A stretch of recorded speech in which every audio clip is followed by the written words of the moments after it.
বর্তমানে অনেকগুলো ঘটনা ঘটছে, একটা সাবজেক্টে অনেক ঘটনা ঘটছে, অনেক ঘটনা ঘটার পরে অনেক পরে অনেকটা গন্ডারের চামড়ার মতো মোটা চামড়ার ভেতরে গিয়ে ইনফরমেশন পৌঁছাতে হয়তো সময় লাগছে, সেরকম আলোচনা রয়েছে যে অনেক ঘটনা ঘটার পরে সরকারের কাছে তারপরে তথ্য যাচ্ছে যে এই ঘটনাগুলো ঘটছে, তারপরে সরকার অনেকটা কচ্ছপ গতিতে এগোচ্ছে, এই সমালোচনা কিন্তু রয়েছে।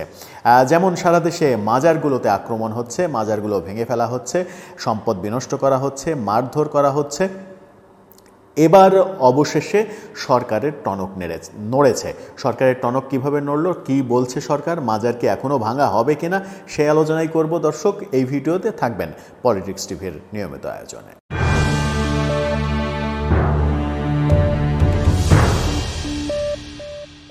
সারা দেশে বিভিন্ন ওয়াজিদের উস্কে দেওয়ার ফলে বিভিন্ন মাজার বিদ্বেষী ওয়াজি যারা রয়েছেন, ওয়াজ করে বেড়ান, তারা বিভিন্নভাবে উস্কে দিচ্ছেন।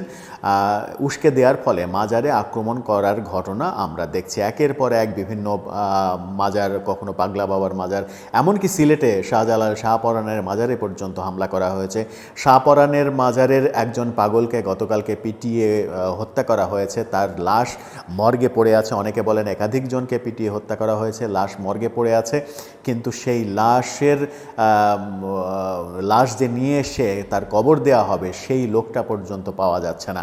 এমন অবস্থা চলছে সারা দেশে। বহু মাজার ভাঙা হয়েছে, এমনকি বুলডোজার নিয়ে যে মাজার ভাঙার দৃশ্যও দেখা গেছে।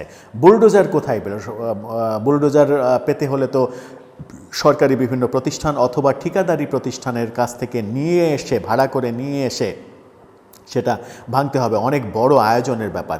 সেটা যখন দেখা যাচ্ছে এবং সেই ক্ষেত্রে আইনশৃঙ্খলা বাহিনী নীরব, কোনো ধরনের কোনো পদক্ষেপ নেই, যারা ভাঙছে তাদের বিরুদ্ধে কোনো পদক্ষেপ নেই, এই ব্যাপারগুলো যখন চলছিল, নৈরাজ্যকর পরিস্থিতি চলছিল, মাজার যারা বিশ্বাস করেন, মাজার প্রথায় যারা বিশ্বাসী, তারা বলছেন যে এদেশে ইসলাম ধর্ম প্রচার করেছেন পীর আউলিয়ারা।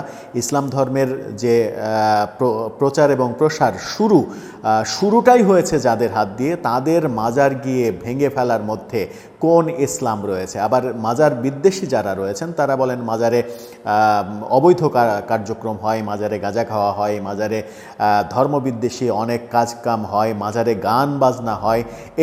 এই যে দুই পক্ষের পাল্টা মতামত, দুই পক্ষের দুই মত থাকবে, এটাই তো বৈষম্য বিরোধী আন্দোলনের ফসল হওয়ার কথা, কিন্তু সেটা এখন নেই।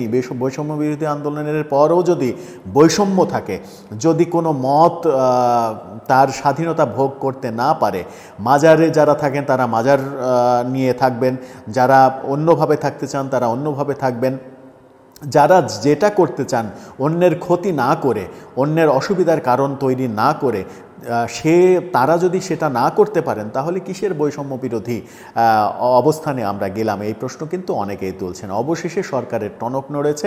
প্রধান উপদেষ্টার কার্যালয় থেকে একটা বিজ্ঞপ্তি জারি করা হয়েছে, মাজারে কোনো ধরনের কোনো হামলা চালানো যাবে না, এবং যারা চালিয়েছে এবং চালাচ্ছে তাদের বিরুদ্ধে কঠোর ব্যবস্থা গ্রহণ করা হবে।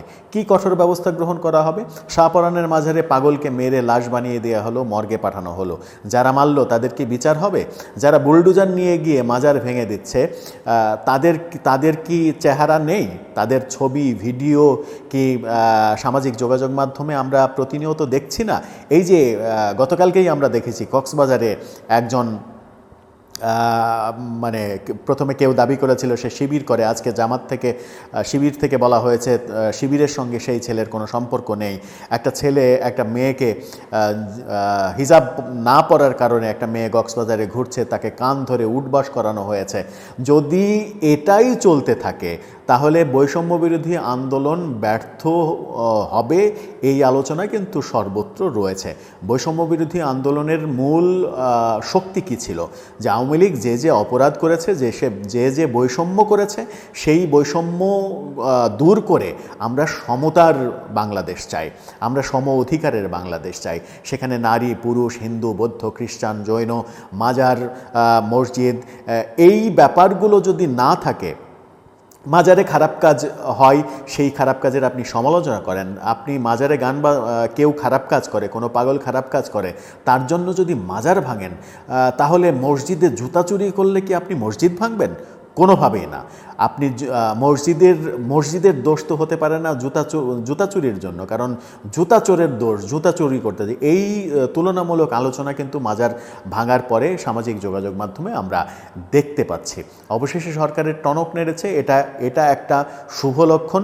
সরকার এই দিকে দৃষ্টি দিয়েছে। সরকারের দৃষ্টি অনেক পরে হলেও দৃষ্টি দিতে সরকার, বলা যায় যে সমালোচনার মুখে সরকার বাধ্য হয়েছে দৃষ্টি দিতে। তা না হলে এটা আন্তর্জাতিকভাবে এত বেশি সমালোচিত হচ্ছিল, সেটা সরকারের জন্য খুবই কাল হয়ে দাঁড়াতো।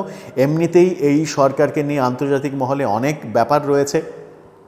জাতিসংঘের অধিবেশনে আমরা ভাষণ দিতে পারবো কিনা, আমাদের সরকার প্রধান জাতিসংঘের অধিবেশনে সরকার প্রধান হিসেবে জায়গা পাবেন কিনা, এই রকম বিতর্ক যখন চলমান, জাতিসংঘের অধিবেশন যখন শুরু হয়ে গেছে, 24 থেকে 30 সেপ্টেম্বর পর্যন্ত যখন মূল অধিবেশন শুরু হবে, ঠিক সেই মুহূর্তে দেশের অভ্যন্তরে যদি এই বৈষম্যের ঘটনাগুলো ঘটতে থাকে, তাহলে আমার মনে হয় যে বৈষম্য বিরোধী আন্দোলন ব্যর্থ হবে। সাধুবাদ সরকারকে যে তারা এই ব্যাপারে দৃষ্টি দিয়েছে এবং বিজ্ঞপ্তি প্রকাশ করেছে। এখন দেখার বিষয় এই কাজগুলো যারা করছে, শুধু যারা করছে মাঠে তারা না, যারা উস্কে দিচ্ছে, উস্কে দিয়ে যারা করাচ্ছে, তাদের আইনের আওতায় আনা হয় কিনা, সরকার তাদের বিচারের মুখোমুখি করতে আদৌ পারে কিনা।